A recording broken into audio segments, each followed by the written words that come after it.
अगर सिर्फ ट्रंप ने जो बयान दिया और उसकी प्रतिक्रिया में जो राहुल गांधी का बयान आया, मैंने ट्रंप के बयान को भी पूरा पढ़ा सुना, और राहुल गांधी ने जो संसद के बाहर आईडी पर बाइट दी है उसको भी सुना है। पहले तो हम इस चीज़ के सारे तथ्यों को समझ लें।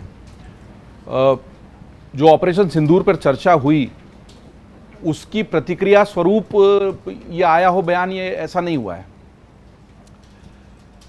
मुद्दा है कि ट्रंप ने दरअसल क्या बोला। उन्होंने केवल भारत को नहीं कहा, उन्होंने कहा कि रूस की इकोनॉमी भी डेड है, और भारत और रूस दोनों की इकोनॉमी डेड है।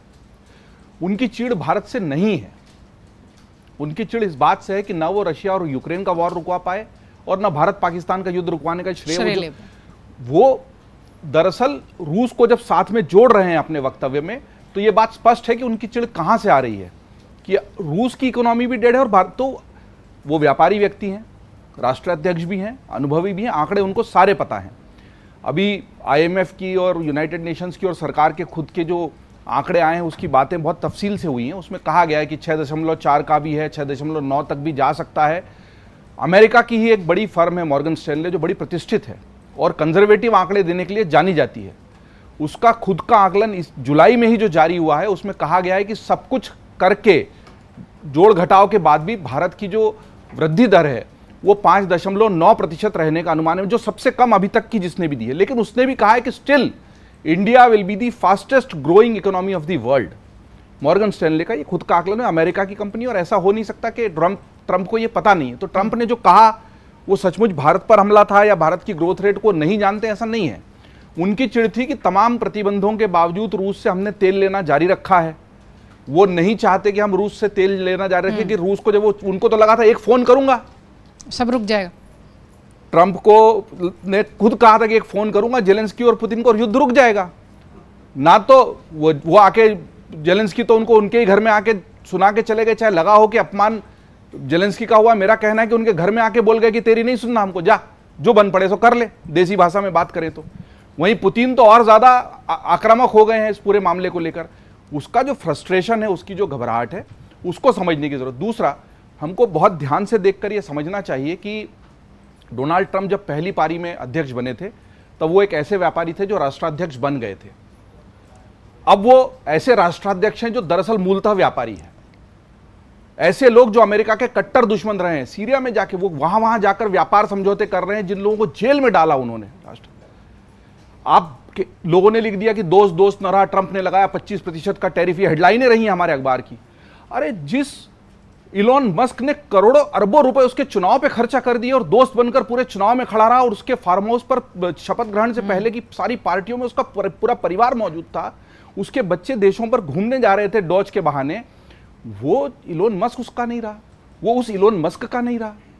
वो व्यापारी व्यक्ति है, वो लाभ शुभ का व्यक्ति है। मागा की सनक उसको कहां ले जाएगी उसको खुद नहीं पता है। उस व्यक्ति के बयान को हम अगर इस तरह की तरजीह देंगे तो मुझे लगता है कि हम गलत दिशा में पूरी डिबेट को ले जाएंगे। अगर ये बात राहुल गांधी नहीं भी समझते हो तो देश तो समझ ही लें, और जो लोग निर्णय ले रहे हैं देश को लेकर वो शायद इसको बहुत अच्छे से समझते हैं, इसीलिए वो नहीं झुक रहे हैं। चाइना जैसा देश अगर 4% पर भी लड़खड़ा रहा है, और अमेरिका की जो उसी मॉर्गन स्टैनले की रिपोर्ट में है कि जो 2% की वृद्धि दर चली आ रही है वो 1% पर जा सकती है इस 25-26 के साथ ही। वो 1% पर जाएगा तो बाजार कहां ढूंढेगा? उसी हिंदुस्तान में, जहां पर कृषि सबसे बड़ी है, 57% का योगदान है, जीडीपी में 16% से ज्यादा का योगदान है, रोजगार में 57% से। तो वो नहीं चाहेगा कि हमारे उन मजबूत किलों पर प्रहार करे, और उस प्रहार को रोकने के लिए जो लोग जिम्मेदार हैं, अगर उस प्रहार को रोक रहे हैं तो बहुत अच्छी बात है। संसद के बाहर खड़े होकर कैजुअली दिया गया एक बयान में इसी कैटेगरी में रखूंगा, जो ये कहता है कि उन्हीं के नेताओं ने उसका विरोध भी किया तो ठीक किया है। और जहां ये कहा जा रहा है कि सरकार के विरोध को ही राष्ट्र का विरोध मान लिया जाता है, भाई उसने सरकार पर नहीं देश पर हमला किया है ना। जब वो कहता है कि इंडियन इकोनॉमी, उसने नहीं कहा कि मोदी की economy is going to dog, Modi is a भारतीय अर्थव्यवस्था। उन्होंने नहीं कहा कि Modi is a bad politician, उन्होंने नहीं कहा कि Modi is a bad leader, उन्होंने नहीं कहा कि भारत में जो एनडीए की सरकार है वो बड़ा खराब काम कर रही है। उन्होंने कहा कि इंडिया की इकोनॉमी डेड इकोनॉमी, रशिया की भी economy dead, let them both go to dog. तो उसको समझना चाहिए कि भारत पर हमला था, उस भारत पर हमला होने के जवाब में जिस तरह का बड़प्पन दिखा रहे, तो वो आज की बात तो है नहीं। उनके खुद के नेता शशि थरूर को मौन व्रत धारण करना पड़ा।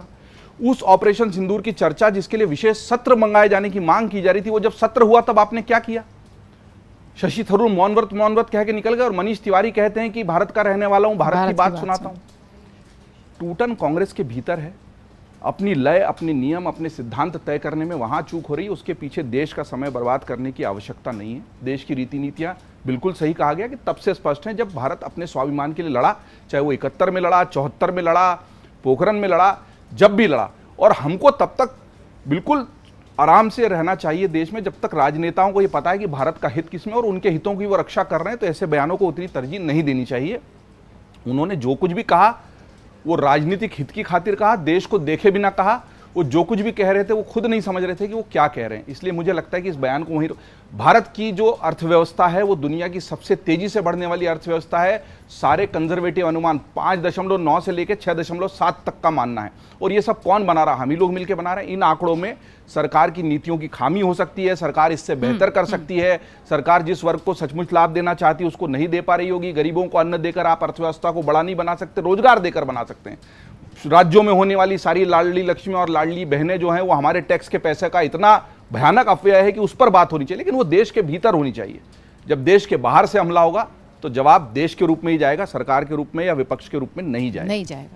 अगर आप ये वीडियो YouTube पर देख रहे हैं तो हमारे चैनल को सब्सक्राइब कर बेल आइकन दबाएं और Facebook पर देख रहे हैं तो हमारे पेज को लाइक करें।